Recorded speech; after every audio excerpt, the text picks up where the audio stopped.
द्वादशी तिथि के व्रत। अग्निदेव कहते हैं, मुनि श्रेष्ठ, अब मैं भोग एवं मोक्षप्रद द्वादशी संबंधी व्रत कहता हूँ। द्वादशी तिथि को मनुष्य रात्रि को एक समय भोजन करे और किसी से कुछ नहीं मांगे। उपवास करके भी भिक्षा ग्रहण करने वाले मनुष्य का द्वादशी व्रत सफल नहीं हो सकता।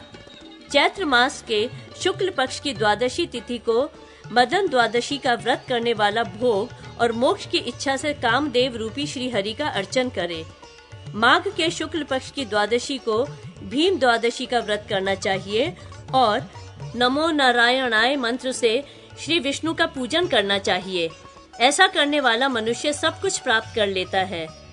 फागुन के शुक्ल पक्ष में गोविंद द्वादशी का व्रत होता है।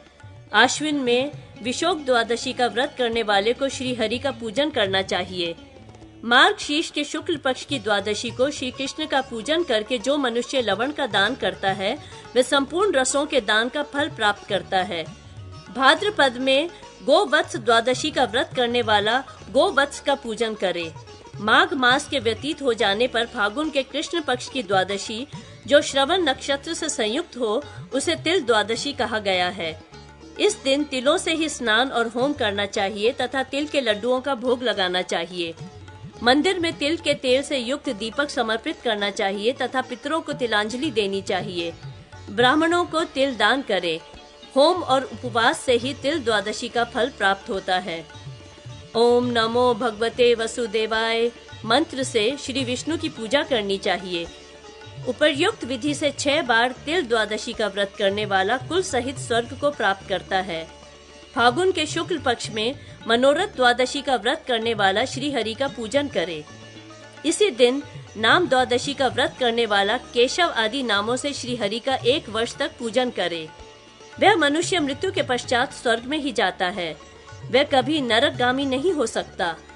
फागुन के शुक्ल पक्ष में सुमति द्वादशी का व्रत करके विष्णु का पूजन करे। भाद्रपद मास के शुक्ल पक्ष में अनंत द्वादशी का व्रत करे। माघ के शुक्ल पक्ष में आश्लेषा अथवा मूल नक्षत्र से युक्त तिल द्वादशी करने वाला मनुष्य कृष्णाय नमः मंत्र से श्री कृष्ण का पूजन करे और तिलों का होम करे। फागुन के शुक्ल पक्ष में सुगति द्वादशी का व्रत करने वाला जय कृष्ण नमस्तुभ्यम मंत्र से 1 वर्ष तक श्री कृष्ण की पूजा करे। ऐसा करने से मनुष्य भोग और मोक्ष दोनों प्राप्त कर लेता है। पौष के शुक्ल पक्ष की द्वादशी को संप्राप्ति द्वादशी का व्रत करे। श्रवण द्वादशी व्रत का वर्णन। अग्निदेव कहते हैं, अब मैं भाद्रपद मास के शुक्ल पक्ष में किए जाने वाले श्रवण द्वादशी व्रत के विषय में कहता हूँ।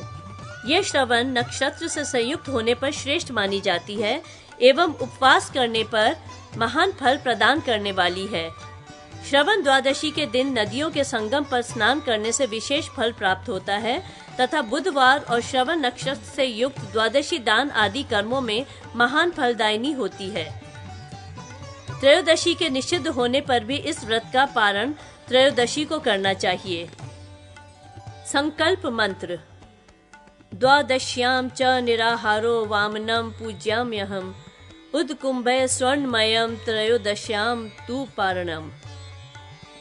मैं द्वादशी को निराहार रहकर जल पूर्ण कलश पर स्थित स्वर्ण निर्मित वामन मूर्ति का पूजन करता हूँ एवं व्रत का पारण त्रयोदशी को करूँगा।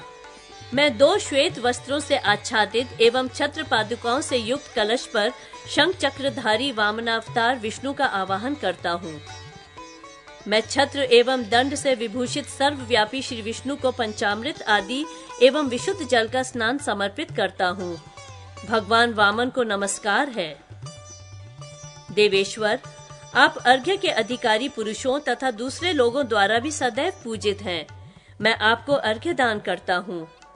मुझे भोग, मोक्ष, संतान, यश और सभी प्रकार के ऐश्वर्यों से युक्त कीजिए।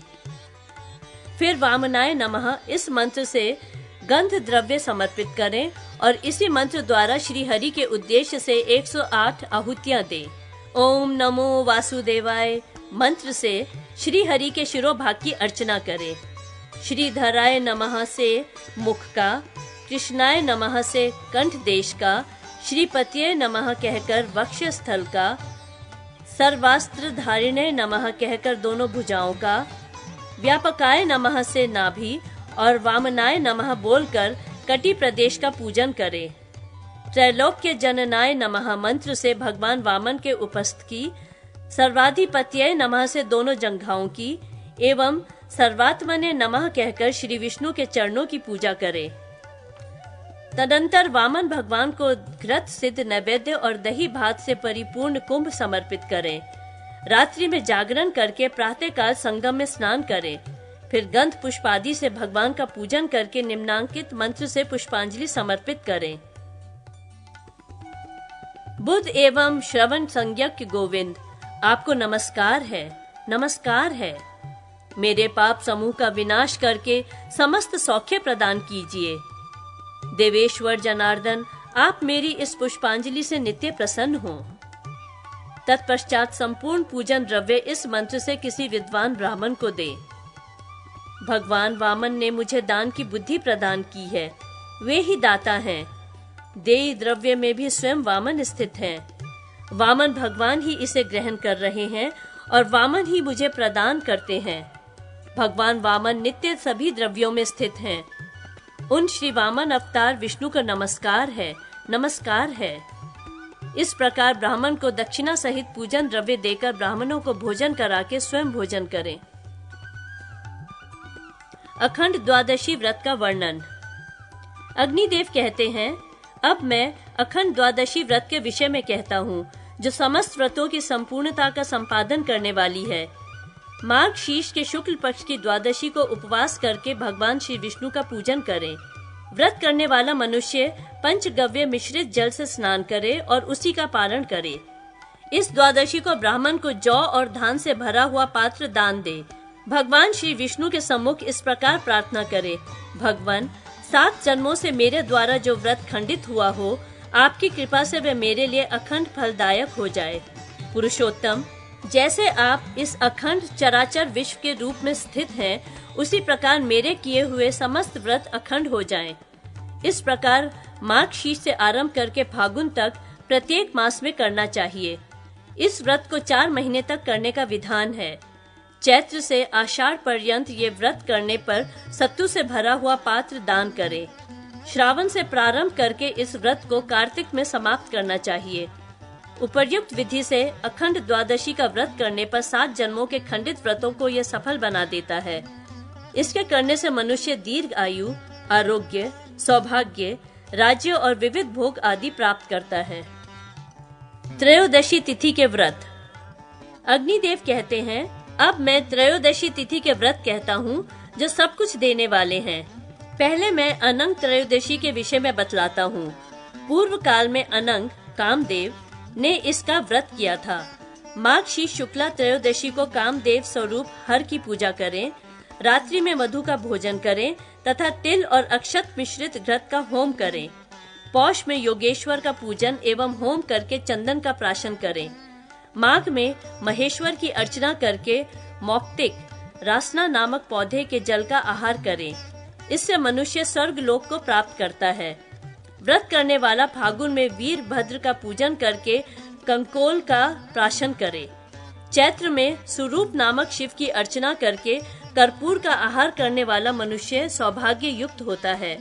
वैशाख में महारूप की पूजा करके जायफल का भोजन करे।